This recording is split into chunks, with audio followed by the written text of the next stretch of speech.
Hello दोस्तों, आपका आपके अपने चैनल एमएस स्टडी में स्वागत है। पिछली कक्षा में हम लोगों ने भारतीय शिक्षा आयोग, जिसे हंटर आयोग के नाम से भी जानते हैं, का अध्ययन किया था।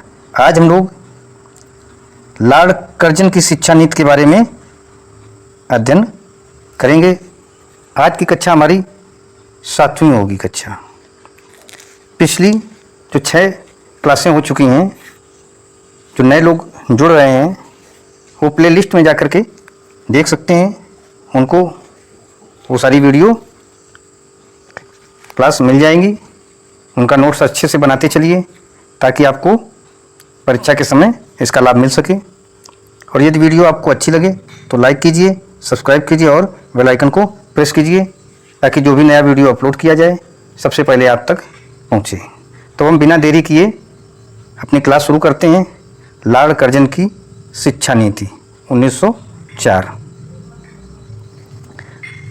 लॉर्ड कर्जन की शिक्षा नीति 1904। लॉर्ड कर्जन ने शिमला शिक्षा सम्मेलन सन 1901 ईस्वी में पारित प्रस्तावों के आधार पर एक शिक्षा नीति तैयार की और 11 मार्च सन 1904 को उसे एक सरकारी प्रस्ताव के रूप में प्रकाशित किया। शिक्षा संबंधी इस प्रस्ताव में सर्वप्रथम तत्कालीन भारतीय शिक्षा के दोषों का उल्लेख किया गया और उसके बाद उसमें सुधार हेतु नई शिक्षा नीति प्रस्तुत की गई। लॉर्ड कर्जन महोदय ने क्या किया? शिमला शिक्षा सम्मेलन 1901 में जो प्रस्ताव पारित थे उसकी एक शिक्षा नीति तैयार की और 11 मार्च 1904 को उसे एक सरकारी प्रस्ताव के रूप में प्रकाशित किया। शिक्षा संबंधी इस प्रस्ताव में सर्वप्रथम जो भारत की शिक्षा की वर्तमान स्थिति थी उसमें जो दोष थे उनका उल्लेख किया गया और उसके बाद उसमें सुधार हेतु नई शिक्षा नीति या नई नीति तैयार की गई। और नई शिक्षा नीति में क्या क्या सुझाव दिए गए, क्या क्या संशोधितियाँ थीं, उनमें हम देखते हैं प्राथमिक शिक्षा संबंधी सुझाव या संस्तुति। पहला बिंदु, प्राथमिक शिक्षा का पाठ्यक्रम क्षेत्रीय आवश्यकताओं के अनुसार तैयार किया जाए। इसमें भारतीय भाषाओं को मुख्य स्थान दिया जाए, अंग्रेजी को इससे हटा दिया जाए। क्या बताया उन्होंने कि जो प्राथमिक शिक्षा का पाठ्यक्रम है वो क्षेत्रीय आवश्यकताओं के अनुरूप ही तैयार किया जाए और ये शिक्षा भारतीय भाषाओं के माध्यम से दी जाए और इससे अंग्रेजी को हटा दिया जाए। अगला बिंदु, प्राथमिक शिक्षा का प्रसार करना सरकार का मुख्य दायित्व। प्राथमिक शिक्षा का प्रचार प्रसार करना ये सरकार का मुख्य उत्तरदायित्व है। इस ओर सरकार को ठोस कदम उठाने चाहिए। और क्या बताया कि शिक्षा का प्रसार सरकार का मुख्य दायित्व है, इस ओर सरकार को ठोस कदम उठाने चाहिए।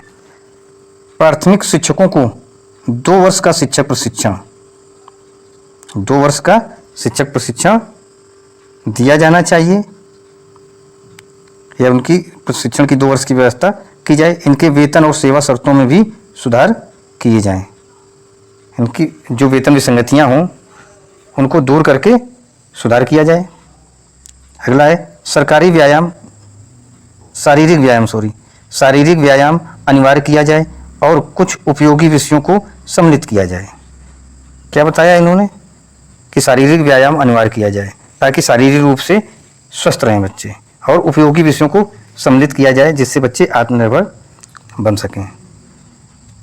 कर्जन महोदय ने देखिए कितनी अच्छी बात लिखी है कि प्राथमिक शिक्षकों को 2 वर्ष का शिक्षक प्रशिक्षण देने की व्यवस्था की जाए। अब आगे देखते हैं, इसी में हम स्थानीय निकाय प्राथमिक शिक्षा कोष को केवल प्राथमिक शिक्षा पर ही व्यय किया जाए। यानी स्थानीय निकाय जो प्राथमिक शिक्षा कोष होता है उसका धन केवल प्राथमिक शिक्षा पर ही व्यय करें, अन्यत्र न करें। अब हम आगे देखते हैं माध्यमिक शिक्षा संबंधी सुझाव। पहला बिंदु है इसमें, जो राजकीय माध्यमिक विद्यालय चलाए जा रहे हैं, कैसे जो राजकीय माध्यमिक विद्यालय चलाए जा रहे हैं उनको गैर सरकारी माध्यमिक विद्यालयों के लिए आदर्श विद्यालयों की भूमिका अदा करनी चाहिए। यानी जो राजकीय विद्यालय हैं, माध्यमिक विद्यालय हैं, उनको एक आदर्श के रूप में जो गैर सरकारी विद्यालय हैं गैर सरकारी माध्यमिक विद्यालयों के सामने एक आदर्श प्रस्तुत करना चाहिए ताकि उन आदर्शों के अनुसार गैर माध्यमिक विद्यालय चल सकें। अगला बिंदु है सभी माध्यमिक विद्यालयों में प्रशिक्षित शिक्षक नियुक्त किए जाएं। कैसे शिक्षक होने चाहिए? प्रशिक्षित शिक्षक नियुक्त किए जाएं।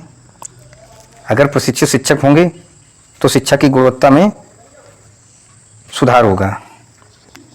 अगला बिंदु है माध्यमिक विद्यालय में शिक्षण स्तर को ऊंचा उठाने के लिए उन्हें मान्यता प्रदान करने, सहायता अनुदान स्वीकृत करने के नियम कठोर किए जाने चाहिए।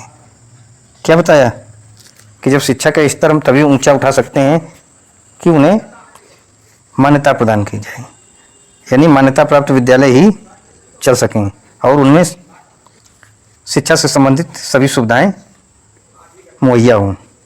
सहायता अनुदान स्वीकृत करने के नियम कठोर हों।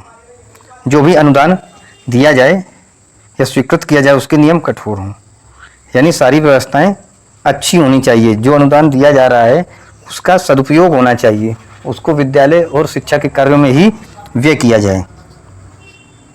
गैर सरकारी यानी अनुदान प्राप्त अथवा अप्राप्त।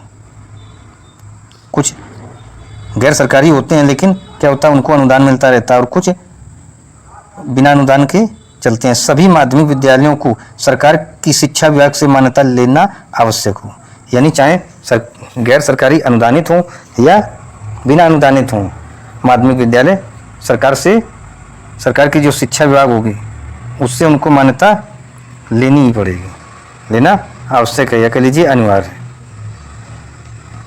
अब बात करते हैं उच्च शिक्षा संबंधी सुझाव या संस्तुतियाँ।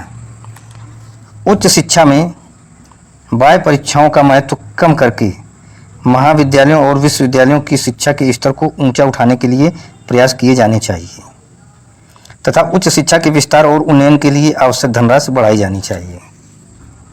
जो बाह्य परीक्षाओं का महत्व है उसको कम किया जाना चाहिए, शिक्षा के स्तर को ऊंचा उठाने का प्रयास किया जाना चाहिए और उच्च शिक्षा के विस्तार के लिए और गुणवत्ता बढ़ाने के लिए, विकास के लिए आवश्यक धनराशि बढ़ाई जाए। उन्नयन के लिए, विस्तार के लिए, किसके? उच्च शिक्षा के विस्तार। अब हम आगे देखते हैं लॉर्ड कर्जन के अन्य शैक्षिक कार्य। लॉर्ड कर्जन के अन्य शैक्षिक कार्य और कौन कौन से थे? लॉर्ड कर्जन ने अनेक शैक्षिक कार्य किए। उन्होंने केंद्रीय शिक्षा विभाग की स्थापना की। किसकी? केंद्रीय शिक्षा विभाग की स्थापना की। लॉर्ड कर्जन ने जीविकोपार्जन संबंधी पाठ्यक्रम शुरू कराए। जीविकोपार्जन संबंधी पाठ्यक्रम शुरू कराए तथा जीविकोपार्जन संबंधी कलाओं, शिल्पों के शिक्षण की व्यवस्था कराई। कर्जन ने पुरातत्व स्मारक संरक्षण अधिनियम 1904 पारित किया, जिसके अनुसार भारत सरकार में पुरातत्व विभाग की स्थापना हुई। कर्जन ने भारत में कृषि शिक्षा की आवश्यकता और महत्व भी समझा, आवश्यकता और महत्व को समझा। कर्जन ने कहा कि सभी शिक्षण संस्थाओं में नैतिक शिक्षा दी जाए तथा उन्होंने नैतिक शिक्षा पर विशेष बल दिया। क्या क्या शैक्षिक कार्य किए उन्होंने?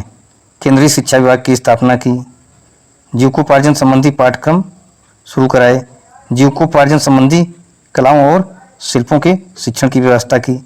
कर्जन ने पुरातत्व स्मारक संरक्षण अधिनियम 1904 पारित किया, जिसके अनुसार भारत सरकार ने पुरातत्व विभाग की स्थापना हुई। भारत सरकार में पुरातत्व विभाग की स्थापना हुई। कर्जन ने भारत में कृषि शिक्षा की आवश्यकता और महत्व को भी समझा। कर्जन ने कहा कि सभी शिक्षण संस्थाओं में नैतिक शिक्षा दी जाए। कैसी शिक्षा? नैतिक शिक्षा दी जाए और उन्होंने नैतिक शिक्षा पर विशेष बल दिया। हम आगे देखते हैं कर्जन की शिक्षा नीति का विश्लेषण। कर्जन की शिक्षा नीति का विश्लेषण और व्याख्या देखते हैं हम। कर्जन की भारतीय शिक्षा के लिए मुख्य देन है वह इस प्रकार है। पहला बिंदु है प्राथमिक शिक्षा में लॉर्ड कर्जन ने संख्यात्मक वृद्धि और गुणात्मक उन्नयन के लिए आर्थिक सहायता की धनराशि बढ़ा दी थी। क्या किया था? संख्यात्मक वृद्धि और गुणात्मक उन्नयन के लिए आर्थिक सहायता की जो धनराशि थी उसको बढ़ा दिया था, जिससे प्राथमिक शिक्षा में संख्यात्मक वृद्धि और गुणात्मक उन्नयन हुआ। स्वाभाविक है जब अनुदान प्राप्त होगा अनुदान के माध्यम से हम विद्यालय में अच्छी व्यवस्थाएं दे पाएंगे, अच्छे शिक्षक होंगे, तो शिक्षित शिक्षक होंगे तो शिक्षा की गुणवत्ता में बढ़ोतरी होना स्वाभाविक है। माध्यमिक शिक्षा का स्तर बढ़ाने के लिए भी लॉर्ड कर्जन ने आर्थिक धनराशि बढ़ाई, जिससे माध्यमिक विद्यालयों के स्तर में काफ़ी सुधार हुआ है।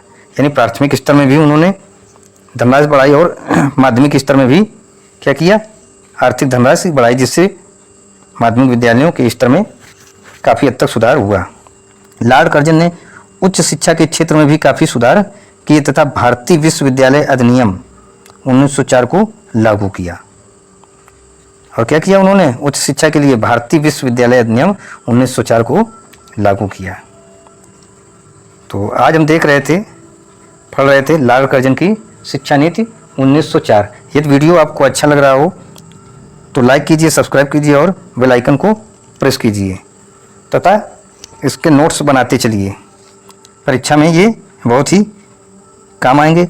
और जो नए बच्चे जुड़ रहे हों, इसके जो पिछले वीडियो हैं वो प्लेलिस्ट में जाकर देख सकते हैं। आज की कक्षा यहीं समाप्त होती है। Thank you.